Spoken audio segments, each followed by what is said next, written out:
पुरी जिला पुरीर संस्कृति भवन ठारे केन्द्रापड़ार संगीत मूर्छना और ओडिशा संस्कृति कला एकाडेमी पक्षरु राज्यस्तरीय संबर्धना उत्सव अनुष्ठित हो जाइछि।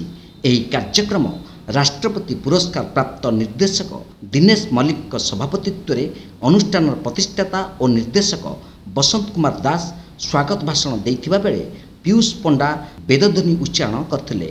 प्रारंभ में मोनालिसा षडंग निर्देशन में ओडिसी नृत्य परिवेषण करा जाइतिला।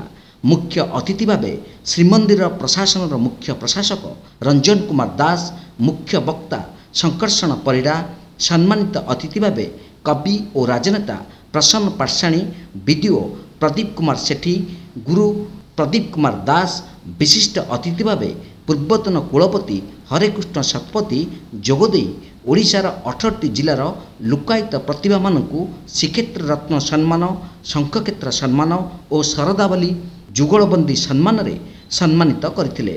शेषरे सुभाष पात्र धन्यवाद अर्पण करथिले। मते हमर जो राज्यस्तरीय समर्थन महोत्सव संस्कृति भवन ठारे होछि। एठाको आज मते श्रेष्ठ कंठशिल्पी भावे इनवाइट करछन्ती अवार्ड मध्य पाउछि। हमर एथिरे मो दिनेश मल्लिक सर एवं बसंत सर को अशेष अशेष धन्यवाद देवी मो तरफ से एमिति गोटे माने सभार एमिति गोटे प्रोग्राम अरेंजमेंट करिथिबारु आ धन्यवाद देवी हमर ओका आइडल ऑल टीम मेंबर माननकु एवं संगीत मोर्चा चैनल को जे एमिति गोटे प्रयास समस्त कलाकार माननकु माने एटा गोटे उत्साहित करिवो आगो को बढ़िबा पई गोटे कलाकार मन रे गोटे आनंदित दबो समस्ते टिके उत्साहित हेबे। एटा गोटे माने संगीत मूर्छना एवं ओका आइडल तरफ गोटे बड़ प्रयास एथि मु बहुत खुशी। हमर एई कार्यक्रम को दिनेश मल्लिक सर और बसंत सर करथिबार मु बहुत खुशी। पुरी रे कृषि क्षेत्र रे आज साहित्य जो माने कविता उपन्यास रे सब क्षेत्र में जो माने सुनाम अर्जन करछन्ती सेमान को मत पुरस्कार दिन्छ। जुगलबंदी पुरस्कार मत नुआ लगे स्वामी स्त्री उभय को पुरस्कार देवा और सारा ओडिशा रो समान लगिगिरी एते बड़ काम से सीमित समाज भर कार्यक्रम अच्छे सम्मान देकरी अनुष्ठान सम्मान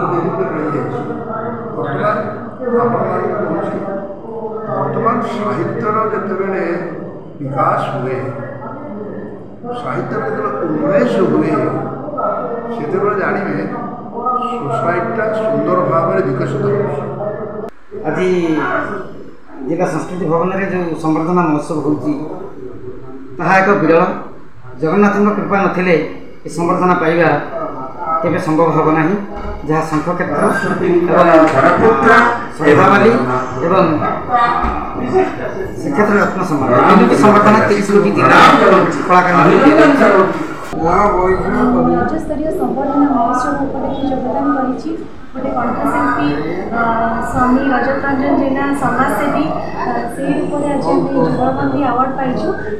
बहुत खुशी अच्छु ये मान्यवर व्यक्ति उपस्थित अच्छा समस्त सम्मुखें आज आम ये अवार्ड टी नौचु से बहुत खुशी अच्छु।